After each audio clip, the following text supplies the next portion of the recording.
I gave you an order. He's not listening right now, lady. Is this our future? Smart robots that'll kill us? We know it's possible to build machines much smarter than our brains. But there's also so much good news. We have a sea of new media here to capture the lies. Look at that! You, the public, will have 5 days to look online and find out what's in it before I sign it. They're hiding things they desperately don't want us to see. And what if you're hiding things you don't want government to see? Drugs or guns or whatever it is they want, it isn't a sign they're doing something wrong. There's lots of reasons to want privacy. Also tonight, the founder of Wikipedia joins us. It's not a perfect system, but it works. It works because of the internet and reputation. The more that these mechanisms work, the less that we need government. That would be good. The future doesn't have to be scary. A robot can no more commit murder than a human could walk on water. Let's call it Freedom 2.0. Watson, what is creed? Yes. That's our show tonight.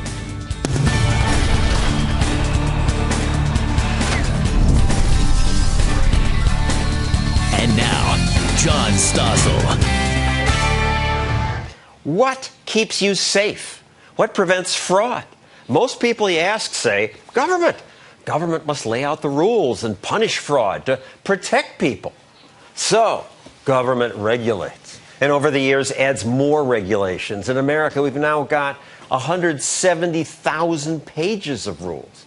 People think we can't live without these, but then came the internet, almost entirely unregulated, and it works. It's given us a new level of freedom. Let's call it Freedom 2.0. I couldn't have imagined it before Google, Wikipedia, eBay existed. I assumed services like those could not work. They'd be ridden with fraud. eBay, what a joke. Who would buy an unseen product from a total stranger? Without government regulation, who would make sure that the sellers are honest and the product's worthy? Wikipedia, another joke. Who would trust it? That's why we need the World Book and the Encyclopedia Britannica. Oops, my bad. Even I, who constantly complains about government controls, could not imagine what would be created outside them. One who did imagine it is Jimmy Wales, who founded Wikipedia. So, how did you think this would work? Well, you know, it's interesting. When I started, I didn't really think about competing with anybody. Had a neat idea and a bunch of friends, and we just started typing, really, and tried to figure it out as we went along, and had some failures and then later some successes along the way. You started first something called Newpedia, but that didn't work well. The concept behind Newpedia was that if we were going to have an internet encyclopedia, it needed to be even more academic than a traditional encyclopedia. So we had a 7-stage review process. I hired a PhD in philosophy to organize it. It was very intimidating for people to get involved, and it was a complete failure. We had stumbled across the concept of Wiki, a website anyone can edit. We started using the Wiki software, and we got more done in 2 weeks than we had done in almost 2 years. It was amazing. And then it built. All of a sudden, all these people are editing and adding things themselves, and the usage rate kept rising. And today we have nearly 500 million people using the website every month. It's incredible. So just over 10 years, from nothing to 500 million people, one of the biggest websites in the world. And at the beginning, the stuffy establishment said this cannot work. You need editors. The former editor-in-chief of Encyclopedia Britannica said the user who visits Wikipedia is a visitor to a public restroom. Well, it's a clean public restroom, and I think that's something that's underappreciated in society. It's clean because reputation makes it clean. Well, the premise is that you need to have paid editors. Encyclopedia Britannica pays 100 people to check the accuracy of articles. Yeah, well, what we do, we've got a huge community of people who are very enthusiastic, very eager to get things right. Do you pay those people? No, it's a volunteer community. It's a charitable project. We're organized as a charity, so we exist from donations from the general public, and all of the work that you see on the website, all of the writing is done by the volunteer community. Then how can you know who's good and who's stupid?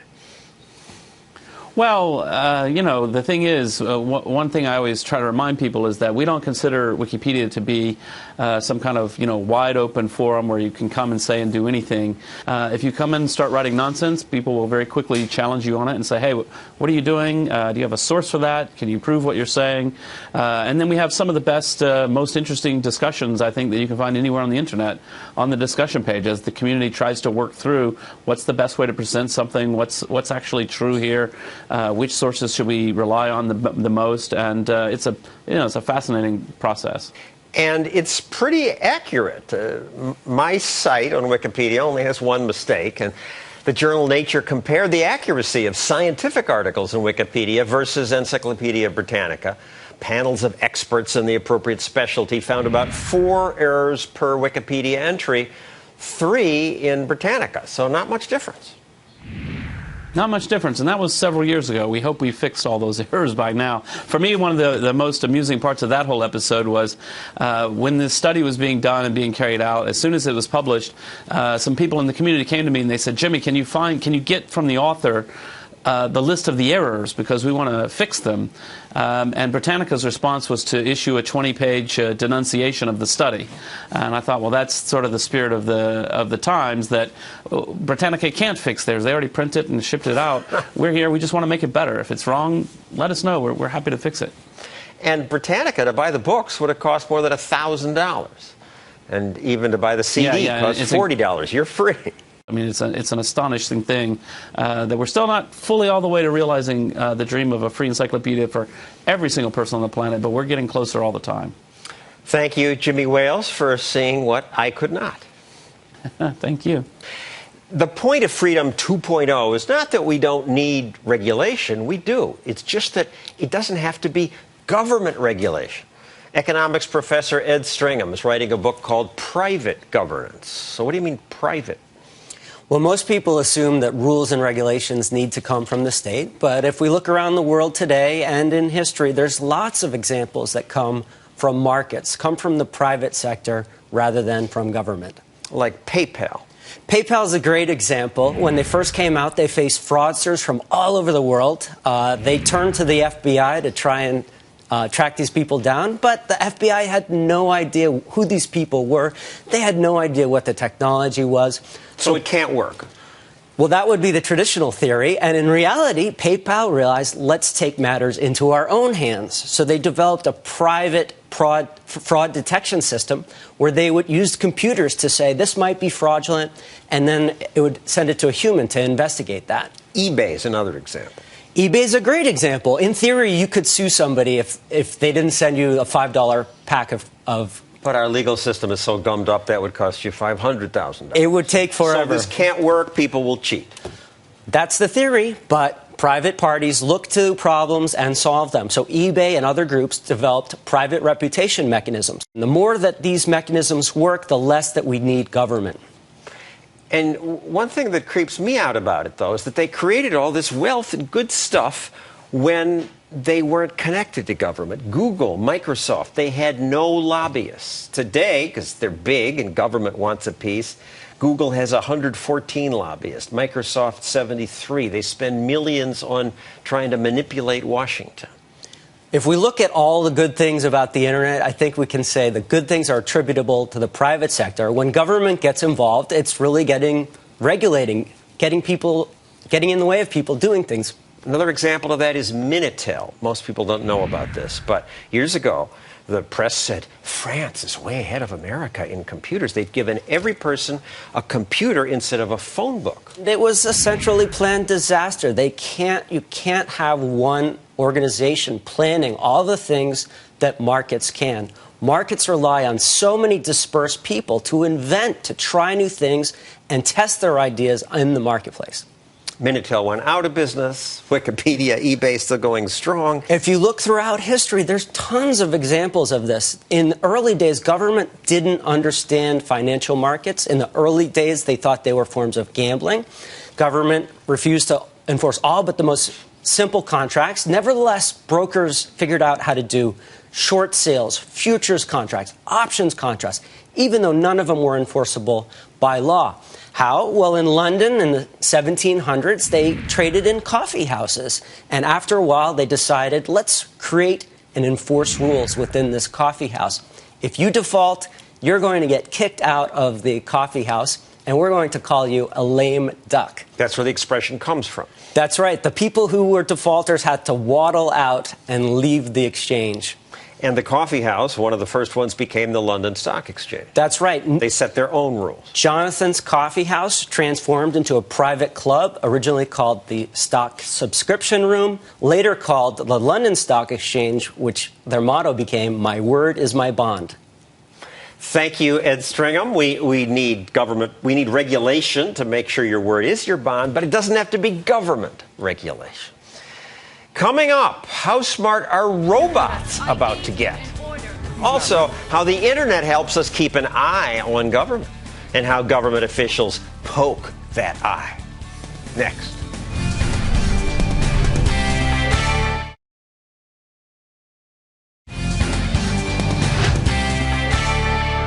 No more secrecy. That's a commitment I make to you as president. No more secrecy. That sounds good, and everybody applauded. Transparency is important in government. Government officials get to use force, and they spend our money. We ought to be able to see what they do. But they don't like that. Once in office, even advocates of transparency start keeping stuff secret. Chris Horner's been bumping his head against that problem. He works for the Competitive Enterprise Institute, a think tank that likes to keep its eye on government, and they don't like you snooping around in government when you ask questions? They don't get the joke any longer when transparency is about them. It was for thee, but not for me, it seems. So you file freedom of information requests. Mm-hmm. Why? We have a legal right to inspect public records. They're public. As one man said, I'm paying for this microphone. We're paying for all of this government. Well, and our children are paying for all of this government we have. The progressives got one right. We actually have a need for these things. And that's why there's the Freedom of Information Act. And this was passed during the Vietnam War because Congress was upset that Lyndon Johnson was keeping secrets. And it allows anyone, even a non-citizen, to demand correspondence, documents. And the government can refuse only if it can show there's a national security issue or it's just an irrelevant private matter. All records are presumed ours because we're the employer, we're the public records. There are non-exemptions. Unless there's these non-exemptions. Personal, private, national security, geologic formations, confidential. I mean, common sense exemptions. But the rest is also common sense. These are our records. And we've proven we need to see them. Not just we have a right, but we need to. Your book called The Liberal War on Transparency. And as you pointed out, it was the liberals who put these rules in effect.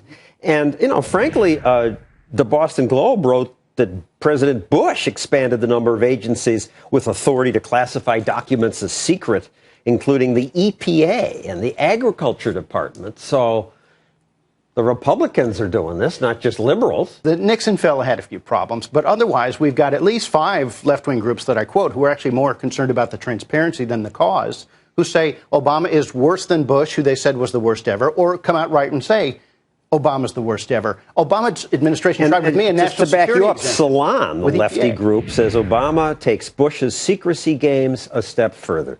Mm-hmm. And he's rejected more Freedom of Information Act requests than Bush did. He's also prosecuted more whistleblowers, including as spies, simply because they blew the whistle on software boondoggles and so on, but happened to work for a national security agency. Obama is the worst when it comes to transparency ever. What we know from their behavior is they're hiding things they desperately don't want us to see. Their behavior shows us that. Now, I could capture it in a word. Don't know that. Maybe they just say you're a busybody, you're their political enemy. They don't want you to have this stuff. But it is I don't my blame stuff.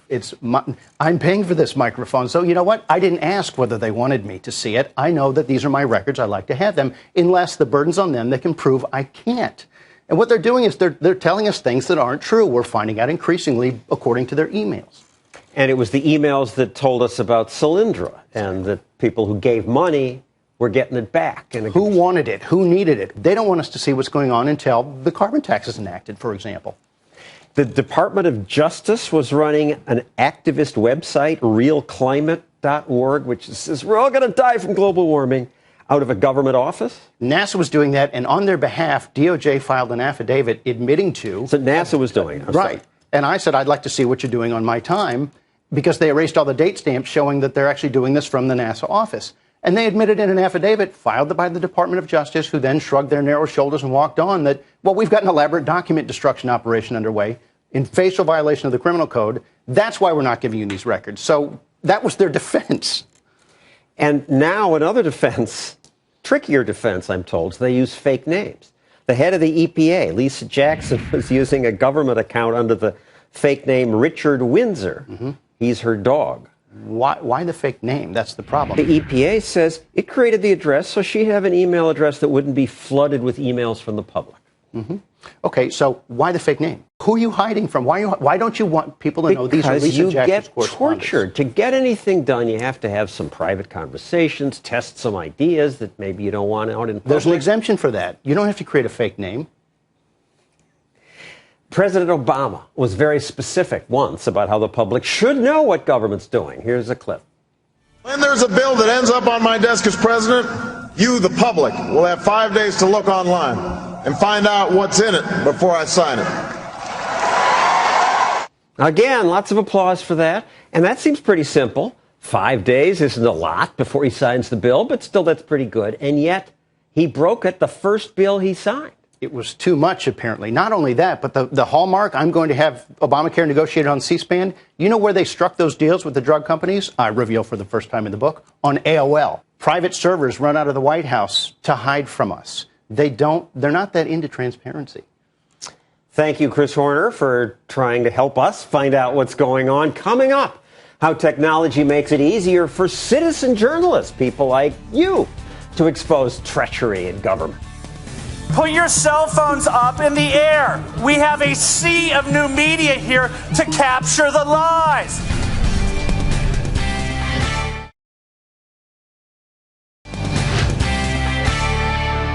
We are a citizen journalism army, and we're going to take this country back. Thank you very much. That's a scene from a new documentary about citizen journalism and Andrew Breitbart. He died shortly after that speech, but the ideas he expressed live on. No longer do we have to rely on the pompous left-wing poobahs from ABC, CBS, NBC, PBS. We have choices. You young viewers now just expect this. But what Breitbart called citizen journalism is a new Freedom 2.0 idea. And to explain it, let's go to the experts. Glenn Reynolds started the blog Instapundit. He now, all by himself, gets more readers than many newspapers used to. And we're also joined by Maura Flynn and Evan Coyne Maloney, who produced that Breitbart movie titled Hating Breitbart. So what'd you call it, Hating Breitbart? One of the things that we found interesting about the way Breitbart operated was the level of venom directed towards them. You know, a lot of people who are in the opinion world and news world, they get that. They get barbs directed at them. But he actually seemed to really gain energy from the things that were directed at him. He didn't mind being hated. I think he loved it. I think he loved being hated as much as he loved people agreeing with him. I think he just loved the back and forth of ideas so much that he drew energy from it, whether or not someone agreed with him or not. He was retweeting the most vile things said about him all the time. I think he definitely gained energy from that. And he thrived by reporting things that the mainstream media was just skipping. And the biggest example is the Acorn story. And Maura, you were part of the beginning of that. Acorn at the time, I thought these are do-gooders. They're helping poor people. It turned out they were sleazy and maybe engaging in voter fraud. But then came this pimp and prostitute. You tell it. So I was speaking with James O'Keefe about a video that he'd done, and really just as a pleasantry at the end of the conversation, I asked him, so, James, what are you working on now? And he began to describe the Acorn videos that he and Hannah were working on, and I couldn't believe what I was hearing. I thought, wow, if this kid has what he says that he has, this is huge. I asked him what his plan was for releasing these videos, and he said, you know, he'd approach the networks and release them that way. I strongly recommended that he not do that. And so he went to Breitbart, who released them gradually. They were encouraging teen prostitution, tax evasion, encouraging people to lie to the government. Yet the mainstream media still sneered at this. A columnist at the Columbia Journalism Review said O'Keefe and Giles do not seem to take a journalistic approach. They're conservative activists. And in your film, Breitbart answers that.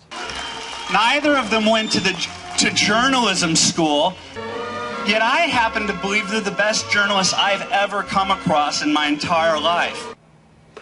All right, hyperbole aside, but this was new to people, to go around the mainstream media. Journalism is telling people stuff they need to know that they don't know, and that's what James O'Keefe did. That's not what most establishment journalists seem to want to do now. They want to peddle the narrative of the day, whatever that is, and it's usually one that's politically favorable to the Democratic Party, or at least the establishment in general. Which was at the time, Acorn is just nice, good people. Oh, we don't want to touch this icky stuff. They were more than sympathetic to Acorn. I believe the traditional press was actually protective of Acorn. And as Andrew released the story, that proved to be the case. Because they still didn't cover it, and Congress defunded Acorn before the Times, New York Times, and Washington Post reported on it? That's exactly right. The Senate moved to defund Acorn. The census severed all its ties with Acorn, and that was all before the New York Times or the Washington Post had written a column inch. Well, another widely reported piece of propaganda that was debunked by the cell phone cameras that Breitbart talked about was the claim from some U.S. congressmen that racist Tea Party members screamed at them and called them the N-word. So Breitbart asked Tea Party members, send us what's on your cell phones. And that's the video we found. We found it from the top of the steps, looking down as they're walking down the stairs. We found it from the bottom of the steps, watching them come down the steps. We've got a video from the curb as they're walking down the steps right toward the camera person. Of course, we have Lee Fang's video where they step off of the curb. And then we have video from across the street even. And never. He offered $100,000 for anyone who could show somebody screaming the N-word, and nobody could? I don't think we've ever seen anything where you have videos being taken from YouTube to piece together a story to be told this way.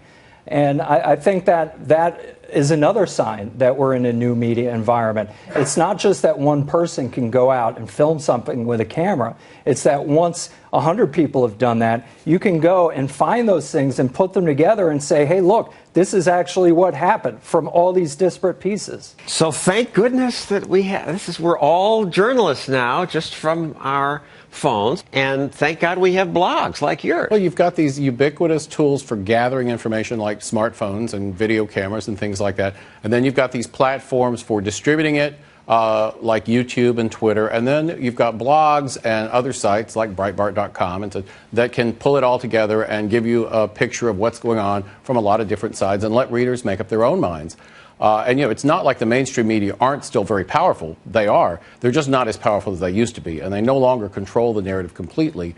And to me, it makes me wonder what historical events would have looked like if we'd had a bunch of cameras from a lot of different angles sometimes versus just what got aired on NBC. What did we miss? And when you started, you were a hotshot lawyer. You could have had a big deal legal career, and you gave it up to do this thing called blogging, which I sneered at when I first heard about it. And now all by yourself, you get 6 million hits. Yeah, 6 million unique viewers a month. Which is pretty decent for a one-man operation. One other story citizen journalists broke, Dan Rather and George Bush. Tell us about that. Well, CBS had a big scoop that Dan Rather brought out, and it was supposed to be memos from George W. Bush's time in the Texas Air National Guard that suggested he was AWOL and tried to used influence to not serve. Right, that's basically the gist of it. And people were looking at them, and then they said, well, these look kind of familiar. And somebody actually just typed in the exact document into the default settings on Microsoft Word, and it looked exactly the same. And people were like, that's funny, because I don't think they had Microsoft Word back in 1970. Those fonts didn't exist. The fonts didn't exist, and it was fake. And CBS was embarrassed. Dan Rather wound up ultimately leaving and being exiled to wherever the hell he is now. It was just pretty much a major blow to what I think 10 years earlier would have been a narrative that would have gotten a lot of traction. And with that narrative, Bush might not have been elected. That's right. And Monica Lewinsky, likewise. Well, that's right. This was a story that was out. Newsweek had it, but wouldn't run it. That's right. They had it. It was spiked. The story leaked to Drudge, but that was enough then to break it loose and get it out there. So they couldn't do the gatekeeping anymore. And I just look at these comparisons from the old media. Breitbart is now on the web getting huge numbers of viewers. And Drudge, you're successful. Drudge is unbelievable. Drudge is gigantic. 90 million. And it's him by himself. BuzzFeed, 25 million. You're at 6 million. Townhall.com, which carries all these columnists, including my column, just gets 4 million. How do you by yourself get 6? I have no idea. I think I'm a boring guy, so I don't know why people find it interesting. It's amazing when you think that not very long ago, if you wanted to challenge the integrity of the traditional press, the only way that you could do it was to write a letter to the editor or submit... Which we ignored. Or submit an op-ed. Right, and then hope that, your letter might be run. I don't think so much power has ever been transferred from so few people to so many ordinary people almost all over the world, almost overnight. All part of Freedom 2.0. Thank you, Maura, Evan, Glenn. And coming up, want to buy something the government doesn't want you to buy? A new online currency makes that easier. Is that a problem or a good thing? That's next as we return with more of Freedom 2.0.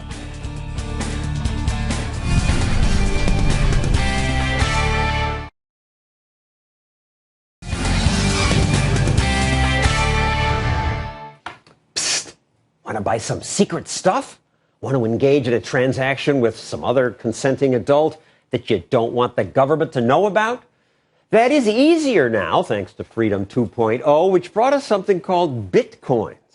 It's an online currency, one not controlled by any government or any single company even. Instead, it's run by many individuals who formed a computer network that keeps track of Bitcoin prices and how many coins you have. And it's almost completely anonymous. Now, why is that good, you might say? People will use it to buy illegal guns and drugs, and they do, actually, already. But Catherine Mangu-Ward of Reason Magazine says, on balance, that's a good thing. A good thing? Why? So the first thing you have to keep in mind is that Bitcoins are no more kind of suspicious or anonymous than cash. Already people use cash all the time to buy illegal, illicit stuff they don't want their wife to know about. There's a lot of room for transactions that we might not want a permanent record of. Right now, that's cash, but now we have Bitcoins, which are digital cash. If we have cash, who needs digital cash? Well, I'm sure that you know, and certainly I have stopped going to stores almost completely. I buy everything online.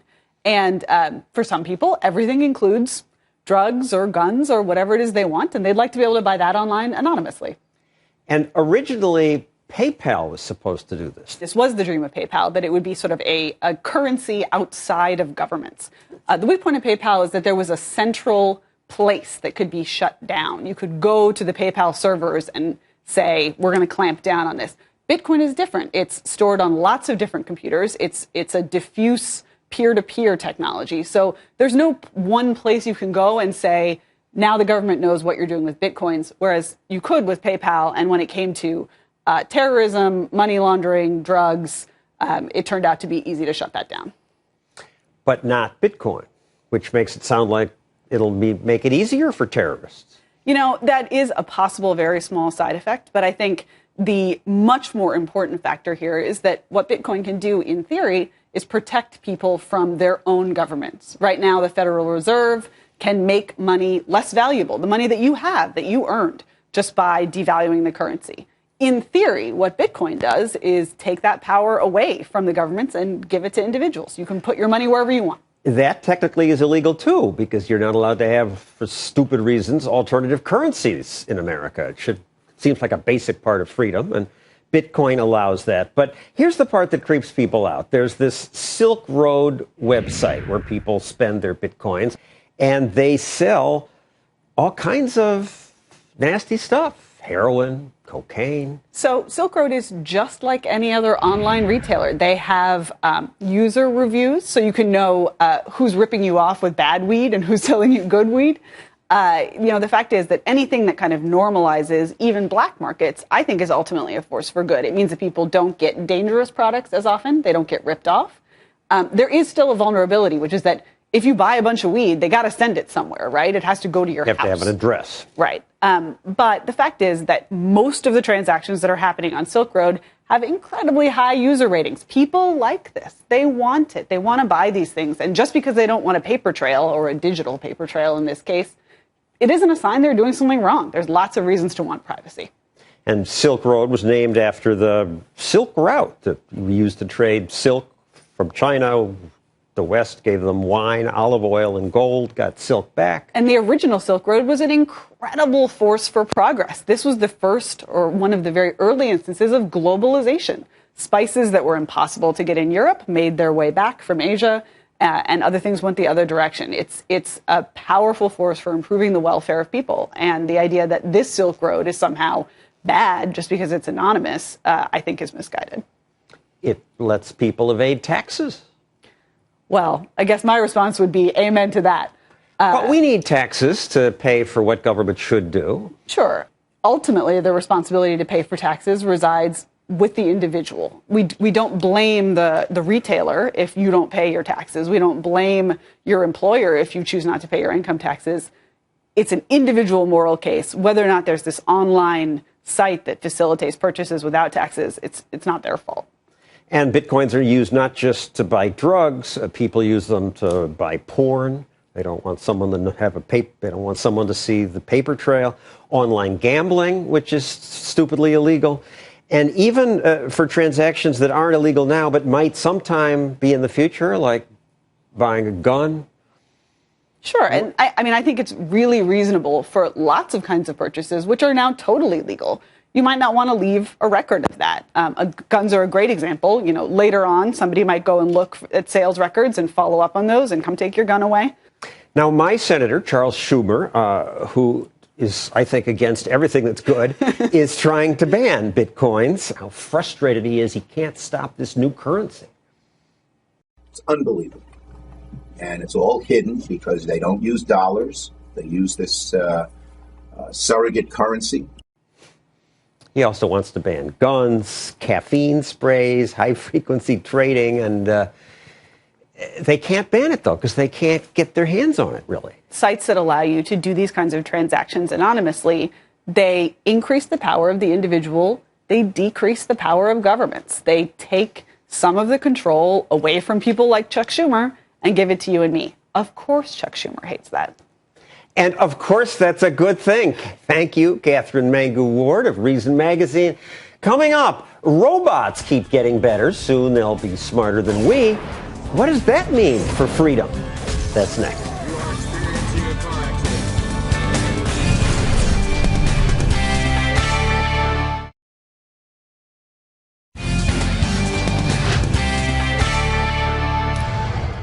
So, technology has made us richer, given us more choices. But what's next? Smarter robots, for one thing.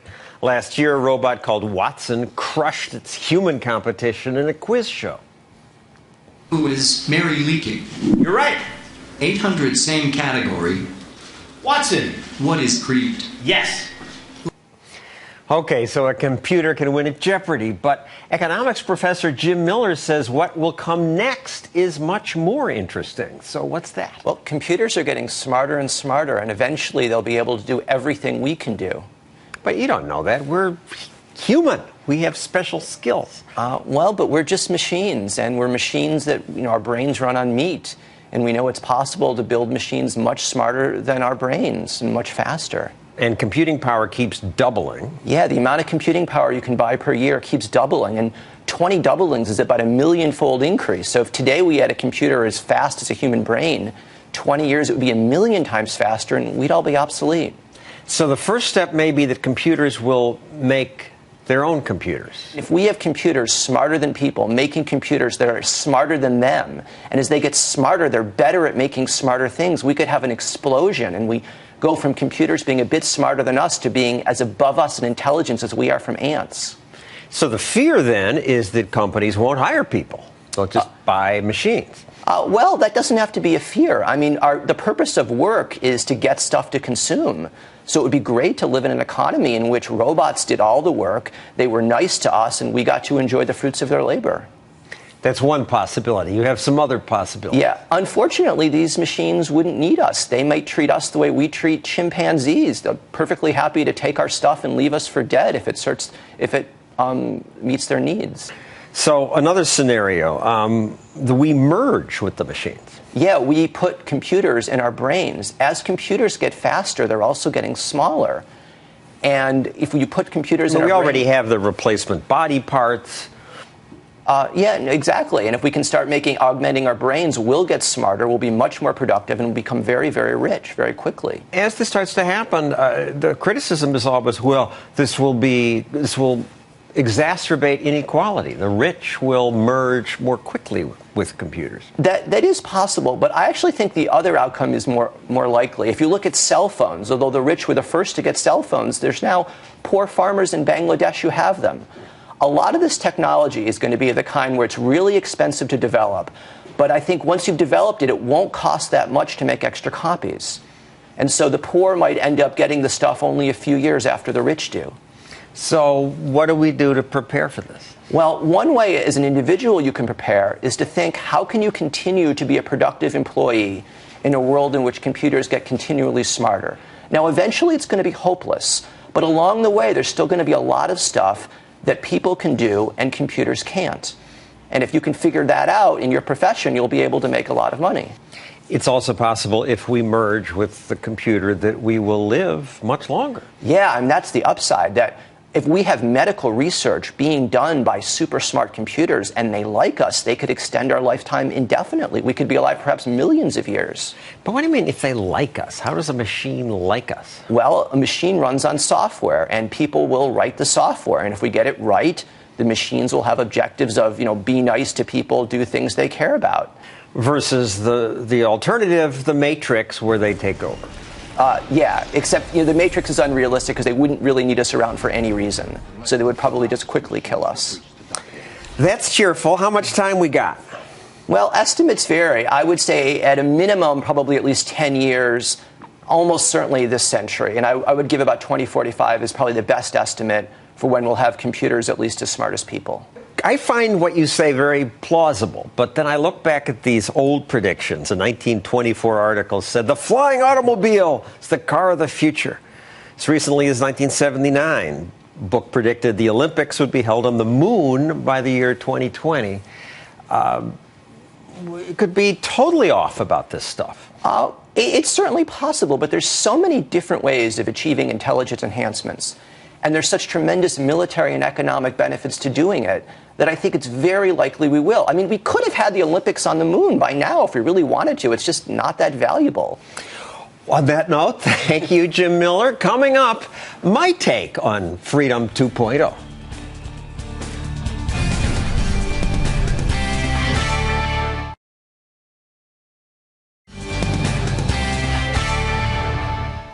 At the start of this new year, as I think about our future, first it seems bleak. Politicians spend us deeper into debt. They regulate endlessly. They tell us, don't do this, but then you must do that. Freedom decreases with each of these laws, and they keep passing more. I look at this and I say, this is why our future is bleak. On top of that, new technology may give government more power. Wireless communications and drones make it easier for politicians to kill people. Smaller, better cameras allow government to spy on us. New York City says they'll soon have 3,000 up and running. They do make us safer, but London police use their cameras to spy on women in their apartments. It's also scary that someday robots might become so quick and so smart that they'll decide who needs humans and kill us. Oh, hell no. You are experiencing a car accident. Okay, that's science fiction for now. But as you just heard, many researchers think it could happen. But people always predict doom. Thomas Malthus said it's obvious that population growth will so outpace the food supply that starvation, gigantic famine, is inevitable. He said that in 1789. More recently, Paul Ehrlich became the darling of the left for predicting that pollution and global warming would kill us. He said, I would take even money that England will not exist, by the year 2000. He wrote that in the 70s. Last I checked, England's still there. And thanks to technology, there's less pollution in industrialized countries today. But the fools in the media continue to make scary predictions about the internet. Time wonders. Are kids too wired for their own good? Newsweek warns of panic, depression, psychosis. I say the scaremongers are almost always wrong. Instead, technology will keep making us wealthier, healthier, thanks to the internet and Freedom 2.0. That title because Web 2.0's come to mean new ways of using the internet like Wikipedia, Facebook, where users create content free from central planners. Technology also now lets us keep a closer watch on government. The police said this bicyclist rode into a cop, but then a cell phone camera revealed the truth. The new technology allowed these two young people to show that Acorn spent your tax money in repulsive ways. Millions watched their videos. And before the New York Times or Washington Post ran a single story about the Acorn scandal, Congress moved to stop giving Acorn your money. I have co-sponsored a bill which would stop federal funding of this reprehensible enterprise. And finally, tonight, the private digital currency known as Bitcoin now allows people to buy what government may not want you to buy. I don't suggest that you buy illegal things, but on balance, that choice is good because it's Freedom 2.0. It gives people more options and makes it harder for government to control us. That's a good thing. That's our show. Thanks for watching.